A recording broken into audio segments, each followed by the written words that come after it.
यदा यदा हि धर्मस्य ग्लानिर्भवति भारत अभ्युत्थानम् अधर्मस्य तदात्मानं सृजाम्यहम्।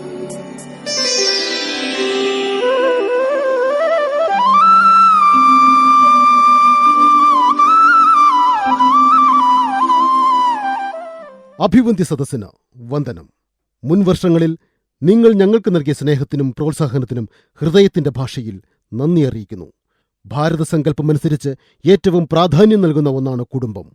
വിവാഹത്തെ എല്ലാ മതങ്ങളും പ്രോത്സാഹിപ്പിക്കുന്നുണ്ട്. വിവാഹാനന്തരം ഭാര്യാഭർത്താക്കന്മാർ പരസ്പരം സ്നേഹിച്ചും സേവിച്ചും ഉത്തമ ജീവിതം നയിക്കുകയും കുടുംബം പുലർത്തുകയുമാണ് വേണ്ടത്. കുടുംബബന്ധത്തിന്റെ പവിത്രതയും അത് പുലർത്തേണ്ട പ്രാധാന്യവും വിവരിക്കുന്നതാണ് നമ്മുടെ പുരാണ ഇതിഹാസങ്ങൾ. ഇത്തരത്തിലുള്ള പുരാണ കഥകൾ നമ്മുടെ പുതുതലമുറയ്ക്ക് പകർന്നു നൽകുന്നതിന് ബാലഗോകുലത്തിന്റെ പങ്ക് വളരെ വലുതാണ് എന്ന ഉറച്ച ബോധ്യത്തിൽ പതിവ്രതയായ ഒരു ഭാര്യയുടെ കഥ നിങ്ങൾക്ക് മുൻപിൽ കട്ടുവാര്യ സരായി അച്യുതം ബാലഗോകുലം അഭിമാന പുരസ്സരം കാഴ്ചവെക്കുന്നു. അനുഗ്രഹിച്ചാലും. പാതിവൃത്യത്തിന്റെ പവിത്രത. നാരായണ നാരായണ. പ്രണാമം മഹാമുനി. ആഗതനായാലും അശ്വപതി മഹാരാജാവിനു സൗഖ്യം തന്നെയല്ലേ? മഹാമുനെ, ഈശ്വരൻ നമുക്കെല്ലാ സൗഭാഗ്യങ്ങളും നൽകി. എന്നാൽ ഈ ലോകത്തിലെ ഏറ്റവും മഹത്തായ സൗഭാഗ്യമായ സന്താന സൗഭാഗ്യം നമുക്ക് നൽകിയില്ല. അതൊരു ദുഃഖഭാരമായി എന്നിലും പത്നിയിലും നിലകൊള്ളുന്നു. അങ്ങയുടെ ആഗമന ഉദ്ദേശം അറിയിച്ചാലും.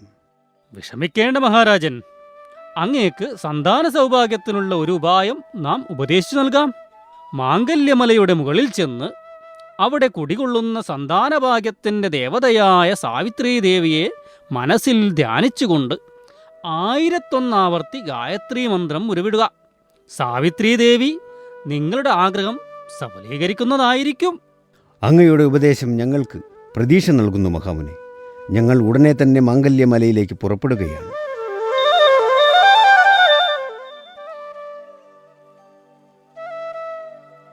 നാരദ മഹർഷിയുടെ ഉപദേശപ്രകാരം അശ്വപതി മഹാരാജാവും അരുന്ധതി ദേവിയും സാവിത്രി ദേവിയെ ഉപാസിക്കുന്നു. സംപ്രീതയായ ദേവി അവർക്ക് മുന്നിൽ പ്രത്യക്ഷപ്പെട്ട് അനുഗ്രഹം നൽകുന്നു. താമസിയാതെ മഹാറാണി ഒരു പെൺകുഞ്ഞിന് ജന്മം നൽകുന്നു.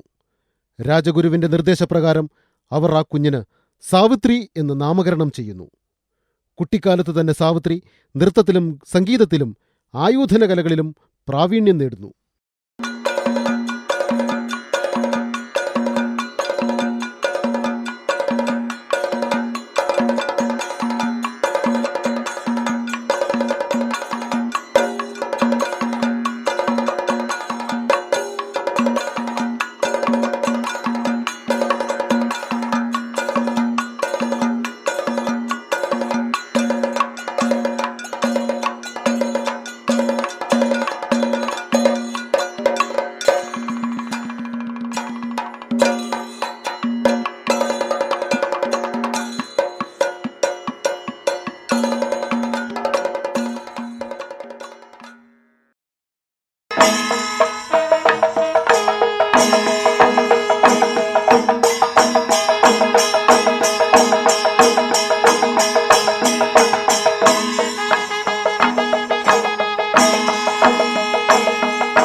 തജും തരിത തജിമി തകിട തക തക തരികിടതു തജും തകജും തകിടജും തക തകിടജും തകിട തകജിഗു തരികിടതു തജും തകജും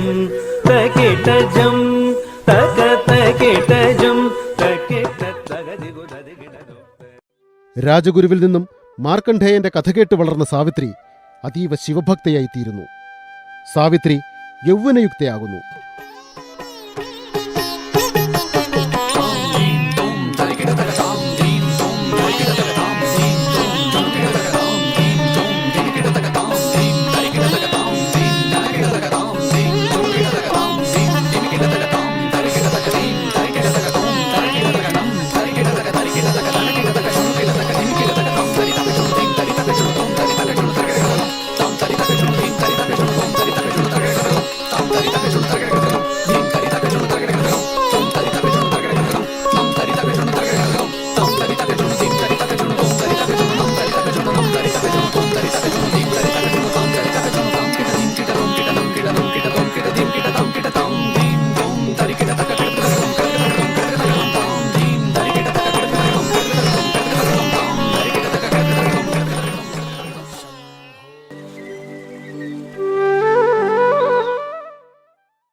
മഹാമന്ത്രി, നമ്മുടെ കുമാരിക്ക് വിവാഹപ്രായം എത്തിയിരിക്കുന്നു. അതിനാൽ അനുയോജ്യനായ വരനെ കണ്ടെത്തി മംഗല്യം നടത്തുന്നതിനുള്ള ഏർപ്പാടുകൾ ചെയ്താലും. പ്രഭു, കുമാരി സാവിത്രിയെ വിവാഹം കഴിക്കുന്നതിന് ഒരു രാജകുമാരന്മാരും തയ്യാറാകുമെന്ന് തോന്നുന്നില്ല. ഇനി ഒരു പക്ഷേ കുമാരന്മാർ തയ്യാറായാൽ തന്നെ അവരുടെ മാതാപിതാക്കൾ അതിന് സമ്മതിക്കുകയുമില്ല. എന്ത്? കുമാരന്മാർ തയ്യാറല്ലെന്നോ? എന്താണ് മഹാമന്ത്രി അതിനു കാരണം? സകല കലാവല്ലഭയായ കുമാരിയുടെ കീർത്തി ലോകമെങ്ങും പടർന്നിരിക്കുന്നു. അതിനാൽ കുമാരിയെ വിവാഹം ചെയ്യുവാൻ എല്ലാവർക്കും പേടിയാണ് പ്രഭു. മഹാമന്ത്രി, ഇനി എന്താണൊരു മാർഗം എന്നറിയിച്ചാലും. ഇനി ഒരേയൊരു പോംവഴിയേ ഉള്ളൂ, സ്വയംവരം. ഓഹോ, എന്നാൽ അങ്ങനെ തന്നെയാവട്ടെ. ആഹാ, തക്ക സമയത്ത് തന്നെ കുമാരി എത്തിയല്ലോ. ഇനി അവളുടെ അഭിപ്രായം കൂടി അറിഞ്ഞതിനു ശേഷം തീരുമാനിക്കാം. മകളെ സാവിത്രി, എത്രയും പെട്ടെന്ന് നിന്റെ സ്വയംവരം നടത്തുവാൻ ഞങ്ങൾ തീരുമാനിക്കുകയായിരുന്നു. നിനക്കിഷ്ടപ്പെട്ട വരനെ നീ തന്നെ തിരഞ്ഞെടുത്തുകൊള്ളുക. പിതാവിന്റെ ആഗ്രഹം പോലെ. മഹാമന്ത്രി, നാളെ തന്നെ കുമാരിയെയും കൂട്ടി സ്വയംവരത്തിനായി പുറപ്പെട്ടുകൊള്ളുക. രാജകൊട്ടാരങ്ങൾ മുഴുവൻ സന്ദർശിക്കണം. കുമാരിക്ക് ഇഷ്ടപ്പെട്ട വരനെ കുമാരി തന്നെ തിരഞ്ഞെടുക്കട്ടെ. ആജ്ഞ പോലെ. അശ്വപതി മഹാരാജാവിന്റെ ആജ്ഞപ്രകാരം മന്ത്രിയും കുമാരിയും തോഴിമാരും കൊട്ടാരങ്ങൾ സന്ദർശിക്കുന്നതിനുള്ള യാത്ര ആരംഭിച്ചു. അങ്ങനെ യാത്ര ചെയ്യവേ കാനനമധ്യേ സാവിത്രി അവിചാരിതമായി വിറകുവെട്ടുകാരനായ ഒരു യുവാവിനെ കണ്ടുമുട്ടുന്നു. വീണ്ടും അവരുടെ യാത്ര തുടരുന്നു. ആ സമയം കോസലരാജ്യത്തെ മഹാരാജാവിന്റെ ജന്മദിനാഘോഷങ്ങൾ നടക്കുകയായിരുന്നു. ആഘോഷങ്ങളോടനുബന്ധിച്ച് ഏറ്റവും ബുദ്ധിമാനും പണ്ഡിതനും യോദ്ധാവുമായുള്ള യുവാക്കളെ കണ്ടെത്തുന്നതിനുള്ള മത്സരങ്ങൾ നടക്കുകയായിരുന്നു. ആഘോഷങ്ങളിൽ പങ്കെടുക്കുവാൻ സാവിത്രിയും എത്തിച്ചേരുന്നു. അവിടെ എല്ലാ മത്സരങ്ങളിലും വിജയിച്ച യുവാവ് താൻ വനത്തിൽ വെച്ച് കണ്ട യുവാവാണെന്ന് കുമാരി മനസ്സിലാക്കുന്നു. വീരനായ ആ യോദ്ധാവിൽ കുമാരി അനുരക്തയാകുന്നു. അവർ പരസ്പരം അനുരക്തരാകുന്നു. സാവിത്രി ആ യുവാവിനെ മനസ്സാ വരിക്കുന്നു. കുമാരിയും സംഘവും തിരിച്ച് കൊട്ടാരത്തിലേക്ക് യാത്രയാകുന്നു. വരൂ മകളെ, യാത്രയിലുണ്ടായ കാര്യങ്ങൾ നമ്മെ ധരിപ്പിച്ചാലും. പിതാവേ, ഒരുപാട് രാജകുമാരന്മാരെ ഞാൻ കണ്ടു. അവരിൽ എനിക്ക് അനുയോജ്യനായ ഒരു വരനെയും കണ്ടെത്താനായില്ല. പക്ഷേ കോസല രാജ്യത്തിലേക്കുള്ള യാത്രാമധ്യേ വനത്തിൽ വച്ച് വീരനായ ഒരു യുവാവിനെ ഞാൻ കണ്ടെത്തി. പേര് സത്യവാൻ. അദ്ദേഹത്തെ ഞാൻ മനസ്സാ വരിച്ചു. ആരാണ് ആ യുവാവ്? പ്രഭു, അതൊരു മരം വെട്ടുകാരനാണ്. എന്ത്? എത്രയെത്ര കൊട്ടാരങ്ങൾ സന്ദർശിച്ചു, എന്നിട്ടും കുമാരിക്ക് ഒരു മരം വെട്ടുകാരനെയാണോ സ്വയം വരിക്കാൻ തോന്നിയത്? മകളെ, നീ മാദ്രയിലെ രാജകുമാരിയാണ്. അതിനാൽ ഞങ്ങൾക്കിത് അനുവദിക്കാനാവില്ല. എനിക്ക് അനുയോജ്യനായ ഒരു വരനെ കണ്ടുപിടിക്കുവാനാണ് എന്നെ അങ്ങ് സ്വയംവരത്തിന് അയച്ചത്. പിതാവിന്റെ ആഗ്രഹം ഞാൻ അനുസരിച്ചു. അതിനാൽ എന്റെ ആഗ്രഹവും അങ്ങ് സാധിച്ചു തരണം. ഒരിക്കലും സാധ്യമല്ല മകളെ. കാരണം ഒരു വിറകുവെട്ടുകാരനെ നിന്റെ ഭർത്താവായി കൊട്ടാരത്തിൽ വാഴിക്കാൻ സാധ്യമല്ല.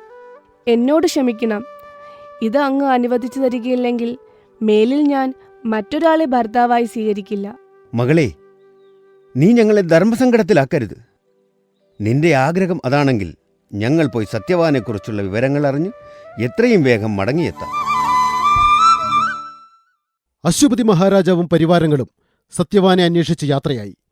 അന്വേഷണത്തിനൊടുവിൽ സത്യവാന്റെ ആശ്രമത്തിലെത്തി. താൻ പണ്ട് യുദ്ധത്തിൽ പരാജയപ്പെടുത്തി വനത്തിലേക്കയച്ച ദ്യുൽമസേന മഹാരാജാവിന്റെ മകനാണ് സത്യവാൻ എന്ന് അശ്വപതി മഹാരാജാവ് മനസ്സിലാക്കുന്നു. പരസ്പരം മനസ്സിലാക്കിയ അവർ സത്യവാനും സാവിത്രിയുമായുള്ള വിവാഹത്തിന് സമ്മതിക്കുന്നു. വന്നാലും മഹാമുനെ, കൃത്യസമയത്തു തന്നെയാണ് അങ്ങയുടെ ആഗമനം. നമ്മുടെ മകൾ സാവിത്രിയുടെ വിവാഹത്തിനുള്ള ഒരുക്കങ്ങൾ ആരംഭിച്ചിരിക്കുന്നു. നാരായണ നാരായണ. മഹാരാജൻ, നാം എല്ലാം അറിഞ്ഞിരിക്കുന്നു. സത്യവാനാണ് വരൻ, അല്ലേ? ഈ വിവാഹം വേണോ അശ്വപതി? ഇത് വേണ്ടെന്ന് വെക്കുവാൻ ഇനിയും സമയം ബാക്കിയുണ്ട്. മഹാമുനെ, അങ്ങെന്താണ് ഇങ്ങനെ സംസാരിക്കുന്നത്? സാവിത്രി സത്യവാനെ മനസ്സാ വരിച്ചു കഴിഞ്ഞിരിക്കുന്നു. മഹാമുനെ, അങ്ങെല്ലാം അറിയുന്നവനാണല്ലോ. എന്താണ് കാര്യമെന്ന് നമ്മോട് തുറന്നു പറഞ്ഞാലും. എങ്കിൽ നാരദർ ഒരു സത്യം പറയാം. ഈ വിവാഹം കഴിഞ്ഞ് കൃത്യം 1 വർഷം കഴിയുന്ന ദിവസം സാവിത്രിയെ വിവാഹം ചെയ്യുന്ന സത്യവാൻ യമപുരയിലേക്ക് യാത്രയാകും. ഇതാണ് സത്യവാന്റെ ജാതകത്തിൽ കണ്ടത്. ഈശ്വര, ആറ്റുനോറ്റ് കിട്ടിയ പൊന്നുമകൾ വിധവയായി കഴിയുന്നത് കാണുവാനാണോ നമ്മുടെ വിധി? ഇതിനൊരു പരിഹാരവുമില്ലേ മഹർഷേ? സാവിത്രി, 1 വർഷം മാത്രമായുസുള്ള ഈ ദാമ്പത്യം നിനക്ക് വേണ്ടാന്ന് വെച്ചുകൂടെ മകളെ? ഇല്ല മഹർഷി, 1 ദിവസത്തേക്കാൾ വലുതാണല്ലോ 1 വർഷം. അതിനാൽ എനിക്കിതിൽ നിന്നും പിന്മാറാൻ സാധിക്കില്ല. 1 ദിവസമെങ്കിൽ 1 ദിവസം ഞങ്ങൾ ഒരുമിച്ച് കഴിയുവാൻ അനുഗ്രഹിക്കണം. എല്ലാവരുടെയും ആഗ്രഹം അങ്ങനെയാണെങ്കിൽ അത് തന്നെ നടക്കട്ടെ. പക്ഷേ ഈ സത്യം സത്യവാനോ സത്യവാന്റെ മാതാപിതാക്കൾക്കോ അറിയില്ല. ഇപ്പോൾ ഇതറിയാവുന്നത് എനിക്കും സാവിത്രിക്കും അരുന്ധതിക്കും അശ്വതിക്കും മാത്രമാണ്. സത്യവാൻ ഒരിക്കലും അറിയരുത്. നാരായണ നാരായണ.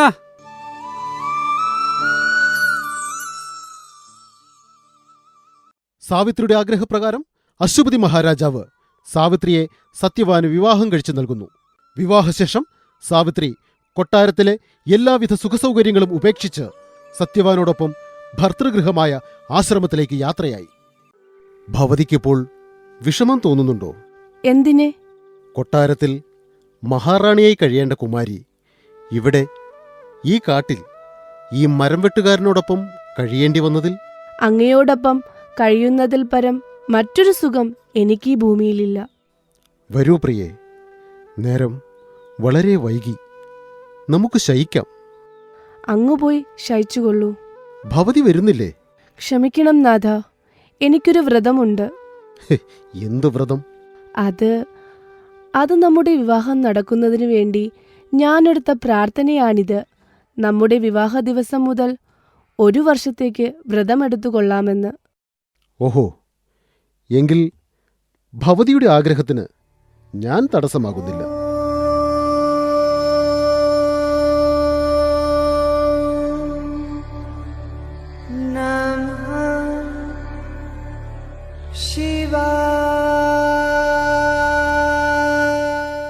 സാവിത്രി തന്റെ ഭർത്താവിന്റെ ജീവരക്ഷയ്ക്കായി വ്രതാനുഷ്ഠാനങ്ങളും പ്രാർത്ഥനകളുമായി ദിവസങ്ങൾ തള്ളി നീക്കി. അങ്ങനെ വ്രതം അവസാനിക്കുന്നതിന് ഇനി 3 ദിവസങ്ങൾ മാത്രം ബാക്കിയായി. ഭവതിയുടെ വ്രതം തീരാൻ ഇനി 3 ദിവസങ്ങൾ മാത്രമേ ബാക്കിയുള്ളൂ. അതോർക്കുമ്പോൾ എനിക്ക് കൂടുതൽ ഭയമാകുന്നു നാഥ. കുമാരി എന്തിനാണ് ഇങ്ങനെ ഭയക്കുന്നത്? സന്തോഷിക്കുകയല്ലേ വേണ്ടത്? ഇനിയുള്ള 3 നാളുകൾ ഞാൻ കഠിന തപസ്സിലായിരിക്കും. എന്തിനാണ് ഈ വ്രതമെന്ന് ഭവതി ഇതുവരെ നമ്മോട് പറഞ്ഞിട്ടില്ല. എന്റെ വ്രതം അവസാനിക്കുന്നതുവരെ അങ്ങ് എന്നോട് ഒന്നും ചോദിക്കരുത്. എന്തായാലും ഇനി 3 ദിവസങ്ങൾ കൂടി മതിയല്ലോ. കുമാരിയുടെ ആഗ്രഹം പോലെ നടക്കട്ടെ.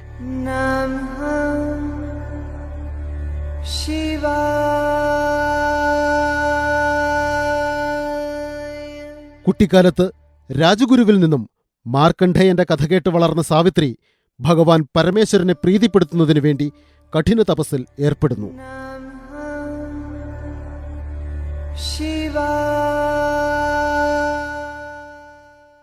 സത്യവാന്റെയും സാവിത്രിയുടെയും വിവാഹം കഴിഞ്ഞിട്ട് ഇന്ന് 1 വർഷം പൂർത്തിയായിരിക്കുന്നു. ജാതകപ്രകാരം സത്യവാന്റെ ദേഹി യമപുരിയിലേക്ക് യാത്രയാകേണ്ട ദിവസം. ഭവതി ഇതുവരെ കഠിന തപസ്സായിരുന്നില്ലേ? അതിനാൽ വിശ്രമിച്ചുകൊള്ളുക. ഞാൻ വിറക് ശേഖരിക്കുവാൻ വനത്തിലേക്ക് പോകട്ടെ. നാഥ, അങ്ങയോടൊപ്പം ഞാനും വനത്തിലേക്ക് വരുന്നു. അരുത്, കുമാരി വളരെ ക്ഷീണിതയാണ്. വിശ്രമിക്കൂ. അങ്ങയോടൊപ്പമുള്ള സഹവാസം കൊണ്ട് എന്റെ ക്ഷീണമെല്ലാം മാറിക്കൊള്ളും നാഥ. ഓഹോ, എങ്കിൽ അങ്ങനെയാകട്ടെ.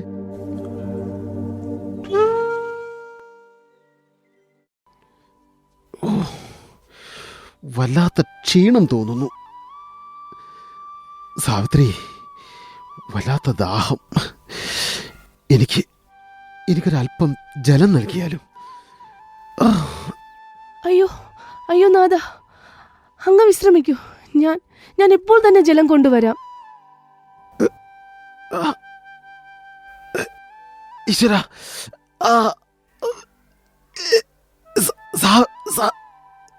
സാവിത്രി,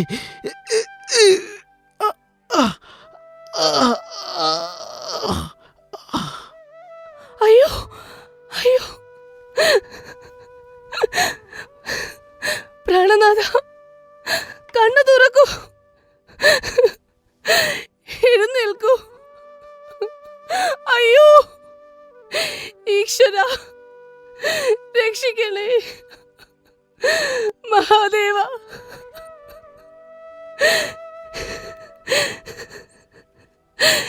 എന്റെ പ്രാർത്ഥനയും കഠിനവ്രതവും വൃഥാവിലായോ? അങ്ങ് എന്നെ കൈവിട്ടുവോ?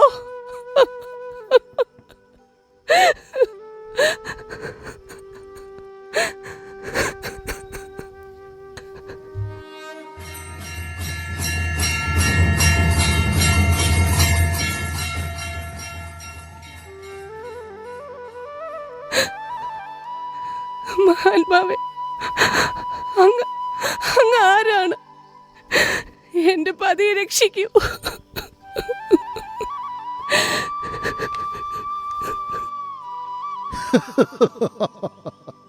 സാവിത്രി, നീ പതിവ്രതയാണ്, തപശക്തിയുള്ളവളാണ്.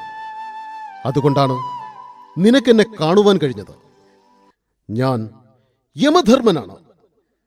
സത്യവാനെ യമലോകത്തിലേക്ക് കൊണ്ടുപോകുവാനാണ് ഞാൻ എത്തിയത്.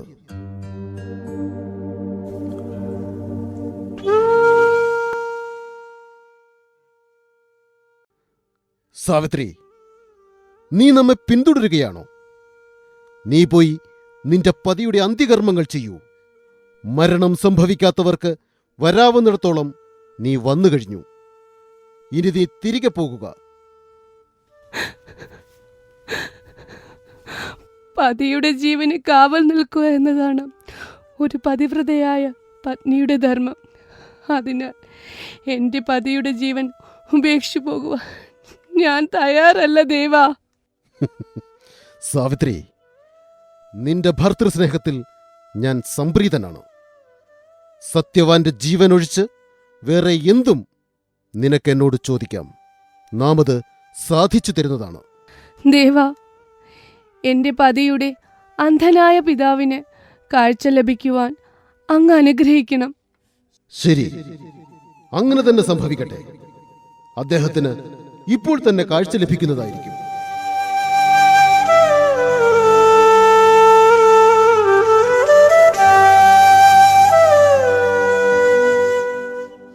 സാവിത്രി, നീ വീണ്ടും നമ്മെ പിന്തുടരുകയാണോ?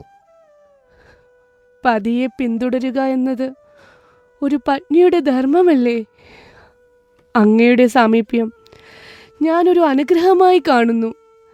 സങ്കടങ്ങൾ ഒഴിവാക്കുവാൻ നല്ലവരോടുള്ള സമ്പർക്കം അനിവാര്യമാണ്. സാവിത്രി, നീ സത്യം കണ്ടെത്തി. നിന്റെ ഭർത്താവിന്റെ ജീവനൊഴിച്ച് എന്തു വരവും നിനക്കെന്നോട് ചോദിക്കാം. എങ്കിൽ എൻ്റെ പതിയുടെ പിതാവിന് നഷ്ടമായ രാജ്യം തിരികെ നൽകുവാൻ അനുഗ്രഹിക്കണം ദേവാ. ദുൽമസേന മഹാരാജാവിന് അദ്ദേഹത്തിന്റെ രാജ്യം തിരികെ ലഭിക്കും. ഇനി നീ മടങ്ങിപ്പോയാലും.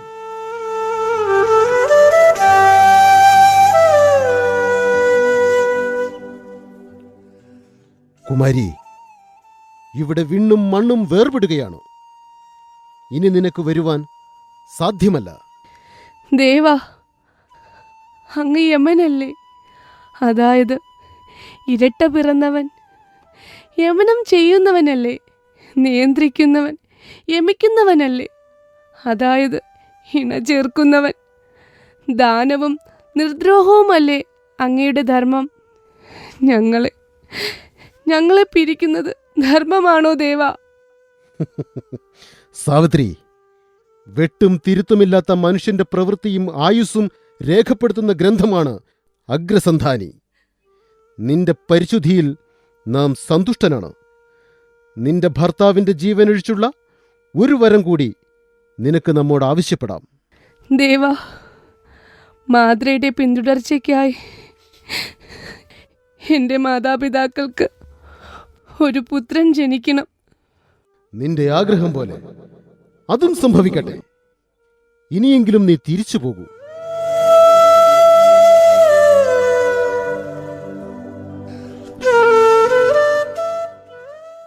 വരാൻ പാടില്ലാത്ത വഴികളിലൂടെ നീ വീണ്ടും അനേക ദൂരം പിന്നിട്ട് കഴിഞ്ഞു. ദേവാ, ഞാൻ ഒരിക്കലും ദൂരത്തല്ല. കാരണം പതി കൂടെ ഉണ്ടെങ്കിൽ ഒരു പത്നിയും ദൂരെയാവില്ല. അങ്ങയുടെ പിതാവായ സൂര്യദേവൻ എല്ലാവരിലും ഒരുപോലെ ധർമ്മം ചെയ്യുന്നത് പോലെ അങ്ങും ധർമ്മം ചെയ്യുന്നവനല്ലേ? അതിനാലാണല്ലോ അങ്ങയെ യമധർമ്മൻ എന്ന് വിളിക്കുന്നത്. സത്യം, നീ മാത്രം ആ ധർമ്മം അടുത്തെറിഞ്ഞു. എനിക്ക് സന്തോഷമായി. നാലാമത് ഒരു വരം കൂടി നിനക്ക് നാം നൽകാം. ഇതുവരെ നീ മറ്റുള്ളവർക്ക് വേണ്ടി ചോദിച്ചു. ഇനി നീ നിനക്ക് വേണ്ടി ചോദിച്ചാലും, പക്ഷേ സത്യവാന്റെ ജീവൻ ഒഴിച്ച്. അങ്ങയുടെ അനുഗ്രഹം കൊണ്ട് എൻ്റെയും സത്യവാന്റെയും വംശം നിലനിൽക്കുവാൻ, ബലവാന്മാരായ പുത്രന്മാർ ജനിക്കുവാൻ അനുഗ്രഹിച്ചാലും. നിന്റെ ആഗ്രഹം സഫലമാകട്ടെ. ഇനി നീ മടങ്ങിയാലും.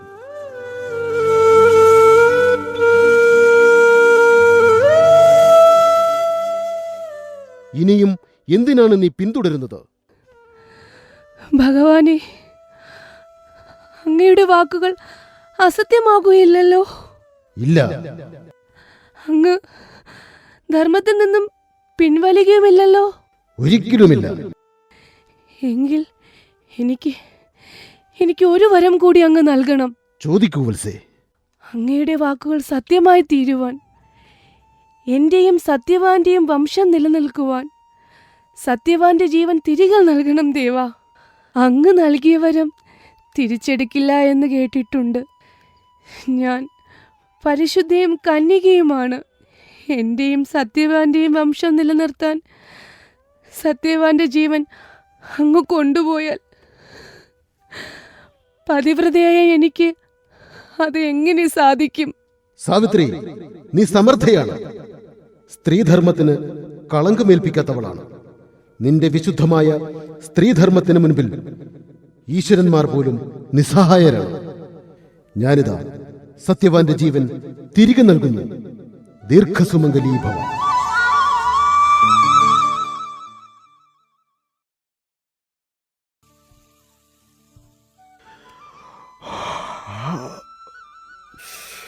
സാവിത്രി, ക്ഷീണം കൊണ്ട് ഞാൻ കഠിനമായി ഉറങ്ങിപ്പോയി. അത് സാരമില്ല നാഥ, സമയം വളരെ വൈകി. നമുക്ക് തിരികെ പോകാം.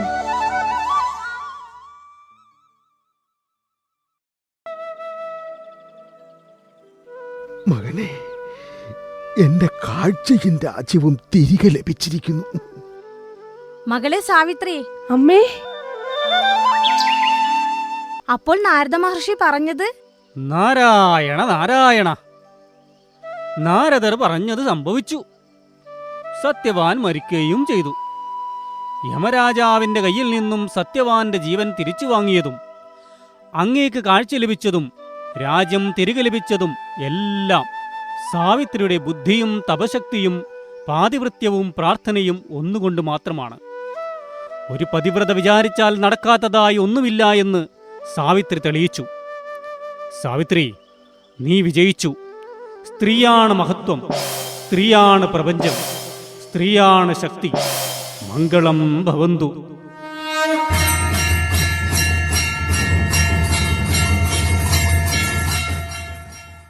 അരങ്ങിലും അണിയറയിലും രംഗത്ത് പറശ്ശിനിക്കടവ് മനോജ്, ബിജുകുമാർ, രാഖി സജിത്ത്, വൈഷ്ണവി പി ജെ, പ്രീത സുഭാഷ്, സുജ മനോജ്, വിദ്യാകൃഷ്ണൻ, ദിവ്യ ബിജുകുമാർ, അഭിനവ് എം മാരാർ, വൈഗ കൃഷ്ണൻ, അധർവ് എം മാരാർ, ഹരികൃഷ്ണൻ നായർ, മിഥുന നായർ. ശബ്ദം നൽകിയവർ പകൽക്കുറി ഉണ്ണികൃഷ്ണൻ, കലാഭാരതി കല്യാണകൃഷ്ണൻ, പറശ്ശിനിക്കടവ് മനോജ്, സുഭാഷ് ഭാസ്കർ, രാഖി സജിത്ത്, സുജ മനോജ്. അണിയറയിൽ കലാഭാരതി കല്യാണകൃഷ്ണൻ, രാഖി സജിത്ത്, ഇന്ദിര ആനന്ദ്, ദിവ്യ ബിജുകുമാർ, ജയ പി കെ. കഥ കലാഭാരതി കല്യാണകൃഷ്ണൻ. ശബ്ദമിശ്രണവും ചിത്രസംയോജനവും സുഭാഷ് ഭാസ്കർ. തിരക്കഥ, സംഭാഷണം, സംവിധാനം പകൽക്കുറി ഉണ്ണികൃഷ്ണൻ. അവതരണം അച്യുതം ബാലഗോകുലം, കട്ടുവാര്യ സറായി.